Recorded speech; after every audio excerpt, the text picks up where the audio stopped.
आप देख रहे हैं कर्मा ज्योति सिविल सर्विसेज। आज की करंट अफेयर्स क्लास में हम द हिंदू और द इंडियन एक्सप्रेस के 5 सबसे महत्वपूर्ण अपडेट्स को यूपीएससी और जेपीएससी एग्जाम के परिप्रेक्ष्य से समझेंगे। ये विश्लेषण खास तौर पर प्रीलिम्स, मेंस और इंटरव्यू तीनों के लिए ही रेलेवेंट है। चलिए शुरू करते हैं। तो आज की क्लास में हम क्या क्या कवर करने वाले हैं, एक नज़र डालते हैं। सबसे पहले देखेंगे आज की 5 बड़ी सुर्खियां, फिर उनका एक एक करके डिटेल्ड एनालिसिस करेंगे। इसके बाद एक बहुत ज़रूरी केस स्टडी है मिनरल्स डिप्लोमेसी पर, फिर होगा एक छोटा सा प्रीलिम्स चेक और आखिर में पूरे लेक्चर का सार और एक मोटिवेशनल नोट। तो चलिए बिना देर किए शुरू करते हैं आज की 5 सबसे ज़रूरी हेडलाइंस के साथ। पहली खबर आ रही है ईरान से, जहां सरकार प्रदर्शनकारियों के खिलाफ सख्त कार्रवाई कर रही है और अमेरिका ने चेतावनी दी है। दूसरी मणिपुर से जुड़ी है, जहां कुकी-ज़ो परिषद ने एक बार फिर केंद्र शासित प्रदेश की अपनी मांग दोहराई है। तीसरी खबर सोशल जस्टिस से है, यूजीसी ने जातिगत भेदभाव के खिलाफ नए नियम जारी किए हैं। चौथी, दिल्ली सरकार ने 81 नए आयुष्मान आरोग्य मंदिर शुरू किए हैं। और पांचवी, सुप्रीम कोर्ट पैसिव यूथनेशिया यानी निष्क्रिय इच्छा मृत्यु पर एक बहुत अहम फैसला सुनाने वाला है। तो ये थी हेडलाइंस। अब हम एक एक करके इन सभी खबरों को गहराई से समझेंगे, प्रीलिम्स, मेंस और हाँ, इंटरव्यू के नज़रिए से भी। तो अब आप लोग ध्यान दीजिए, क्योंकि यहाँ से हर एक पॉइंट आपके नोट्स के लिए बहुत ज़रूरी होने वाला है। हमारी पहली खबर ईरान के बारे में है, जो इस वक्त एक दोहरे संकट से गुजर रहा है। देखिए, एक तरफ तो देश के अंदर आर्थिक संकट को लेकर जबरदस्त विरोध प्रदर्शन हो रहे हैं और सरकार बहुत सख्ती से पेश आ रही है। रिपोर्ट्स के मुताबिक 2500 से ज़्यादा लोगों की मौत हो चुकी है। और दूसरी तरफ अंतर्राष्ट्रीय दबाव भी बढ़ रहा है। अमेरिका ने एग्जीक्यूशंस यानी फांसी दिए जाने पर बहुत कड़ी कार्रवाई की चेतावनी दी है। अब इस पूरे मामले में भारत का स्टैंड क्या है? भारत ने बहुत ही संतुलित रुख अपनाया है। हमारे विदेश मंत्री एस जयशंकर ने अपने ईरानी समकक्ष से बात की है। देखिए, ईरान हमारे लिए चाबहार पोर्ट और ऊर्जा सुरक्षा के लिहाज से बहुत अहम है। इसलिए भारत ने कूटनीतिक बातचीत जारी रखी है और साथ ही अपने नागरिकों के लिए एक ट्रैवल एडवाइजरी भी जारी की है। अब एग्जाम पॉइंट ऑफ व्यू से ये टॉपिक क्यों जरूरी है, इसको समझते हैं। प्रीलिम्स के लिए मैप वर्क बहुत जरूरी है। ईरान की लोकेशन, उसके आसपास के देश, वेस्ट एशिया का पूरा मैप अच्छे से देख लीजिएगा। और मेंस जीएस पेपर 2 आईआर के लिए आपको ये विश्लेषण करना होगा कि इस संकट का भारत के हितों जैसे हमारी एनर्जी सिक्योरिटी और कनेक्टिविटी पर क्या असर पड़ेगा। साथ ही भारत अपनी स्ट्रैटेजिक ऑटोनॉमी की पॉलिसी को बनाए रखते हुए इस क्षेत्र में स्थिरता के लिए क्या भूमिका निभा सकता है, इस पर एक अच्छा सा नोट तैयार कर लीजिए। अच्छा, अब अगली खबर की तरफ बढ़ते हैं, जो सीधे मणिपुर से आ रही है।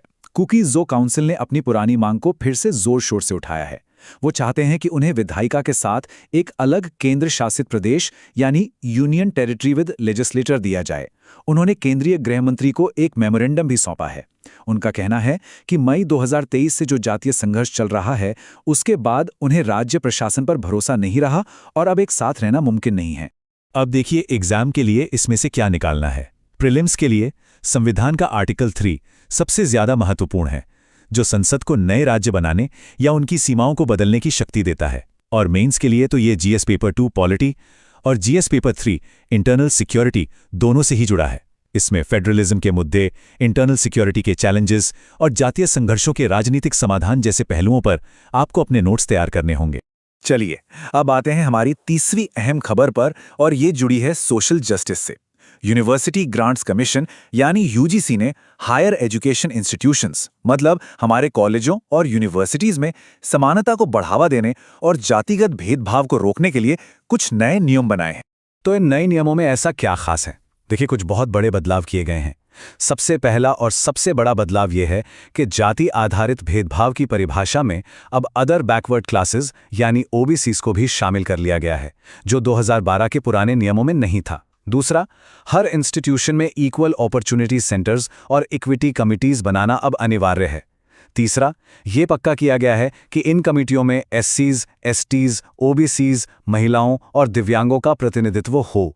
और चौथा, जो संस्थान इन नियमों को नहीं मानेंगे, उन्हें डिग्री देने से भी रोका जा सकता है। ये एक सख्त कदम। एग्जाम के नजरिए से देखें तो प्रीलिम्स में आपसे यूजीसी की भूमिका या उसके स्टैट्यूटरी नेचर के बारे में पूछा जा सकता है। मेंस के लिए ये जीएस पेपर 2 में सोशल जस्टिस का एक कोर टॉपिक है। सवाल बन सकता है कि भेदभाव से निपटने के लिए संस्थागत तंत्र क्या हैं, कमजोर वर्गों के लिए संवैधानिक सुरक्षा उपाय क्या हैं, और शिक्षा में इन नीतियों का कार्यान्वयन कैसे होता है। अब बात करते हैं हेल्थ सेक्टर की। दिल्ली सरकार ने प्राइमरी हेल्थ केयर को और मजबूत करने के लिए 81 नए आयुष्मान आरोग्य मंदिर खोले हैं। इससे दिल्ली में अब इनकी कुल संख्या 319 हो गई है। इनका मकसद बिल्कुल साफ है। आयुष्मान भारत योजना के तहत लोगों को उनके घर के पास ही मुफ्त और आसानी से प्राइमरी हेल्थ केयर मिल सके, ताकि बड़े अस्पतालों पर जो बोझ है वो थोड़ा कम हो। एग्जाम के लिए आपको क्या याद रखना है? प्रीलिम्स के लिए तो आयुष्मान भारत स्कीम के की फीचर्स बहुत ज़रूरी हैं, और जब मेंस की बात आती है तो ये सीधे सीधे जीएस पेपर 2 के हेल्थ सेक्शन का हिस्सा है। पब्लिक हेल्थ इंफ्रास्ट्रक्चर का विकास, प्राइमरी हेल्थ केयर का महत्व और हेल्थ फॉर ऑल के लक्ष्य को हासिल करने में क्या क्या चुनौतियां हैं, इन सब पर सवाल बन सकते हैं। आज की हमारी आखिरी बड़ी खबर पॉलिटी और एथिक्स दोनों से ही जुड़ी हुई है और काफ़ी संवेदनशील भी है। सुप्रीम कोर्ट पैसिव यूथनेशिया यानी निष्क्रिय इच्छा मृत्यु पर एक अंतिम फैसला सुनाने वाला है। पैसिव यूथनेशिया का सीधा सा मतलब है कि अगर कोई मरीज लाइलाज बीमारी से पीड़ित है और ठीक होने की कोई उम्मीद नहीं है तो उसका लाइफ सपोर्ट सिस्टम हटा लेना। ये केस एक ऐसे व्यक्ति का है जो 13 साल से ज़्यादा समय से परमानेंट वेजिटेटिव स्टेट में है, मतलब उनके मस्तिष्क ने काम करना बंद कर दिया है। ये टॉपिक एग्जाम के लिए मैं कहूंगी एक हाई यील्ड एरिया है। इसको बहुत ध्यान से समझिएगा। प्रीलिम्स में सुप्रीम कोर्ट के लैंडमार्क जजमेंट्स पर सवाल आ सकता है। मेंस के लिए तो ये जीएस पेपर 2 पॉलिटी और जीएस पेपर 4 एथिक्स दोनों के लिए ही सोना है। पॉलिटी में इसे आर्टिकल 21 यानी राइट टू लाइफ और जुडिशियल एक्टिविज्म से जोड़कर सवाल पूछा जाएगा, और एथिक्स के पेपर में जीवन की पवित्रता बनाम सम्मान के साथ मरने का अधिकार, इस नैतिक दुविधा पर केस स्टडी या सीधा सवाल आ सकता है। तो ये थी हमारी आज की 5 खबरें। अब जैसा कि हम हमेशा करते हैं, आज के केस स्टडी सेक्शन की ओर बढ़ते हैं। आज का हमारा विषय है भारत की खनिज कूटनीति। ये मेंस आंसर राइटिंग के लिए एक बेहद जरूरी टॉपिक है। तो देखिए, भारत की स्ट्रैटेजी क्या है। इसे आप एक 3 टियर या 3 स्तरीय स्ट्रैटेजी समझिए, जो पूरी वैल्यू चेन पर काम करती है। सबसे पहले है अपस्ट्रीम यानी कच्चा माल निकालना। इसके लिए हम ऑस्ट्रेलिया, अफ्रीका और लैटिन अमेरिका जैसे देशों के साथ साझेदारी कर रहे हैं, ताकि हमें लिथियम, कोबाल्ट जैसी चीजें मिलती रहें। फिर आता है मिडस्ट्रीम यानी प्रोसेसिंग। इसके लिए हम जापान और पश्चिम एशिया के साथ मिलकर रिफाइनिंग की क्षमता बना रहे हैं। और आखिर में है डाउनस्ट्रीम यानी टेक्नोलॉजी। इसमें हम यूएसए और ईयू के साथ बैटरी टेक्नोलॉजी और रिसाइकलिंग पर काम कर रहे हैं। इस स्लाइड पर जो लिखा है उसे ध्यान से पढ़िए। सिर्फ अयस्क हासिल करना ही काफी नहीं है, असली बाधा प्रोसेसिंग है। इसका मतलब क्या है? इसका मतलब यह है कि भारत की रणनीति में सबसे बड़ी चुनौती कच्चा माल लाना नहीं, बल्कि उसे देश में ही प्रोसेस करना है। अगर हमारे पास अपनी रिफाइनिंग कैपेबिलिटी नहीं होगी तो हम हमेशा दूसरों पर निर्भर रहेंगे। यही असली चोक पॉइंट है। तो मान लीजिए मेंस में इस पर सवाल आ गया, आप एक बढ़िया स्ट्रक्चर्ड आंसर कैसे लिखेंगे? चलिए एक फ्रेमवर्क बनाते हैं। इंट्रोडक्शन में आप क्रिटिकल मिनरल्स को डिफाइन कीजिए और क्लीन एनर्जी के लिए उनका महत्व बताइए। बॉडी में भारत की ये जो 3 टियर स्ट्रैटेजी है उसे अच्छे से समझाइए।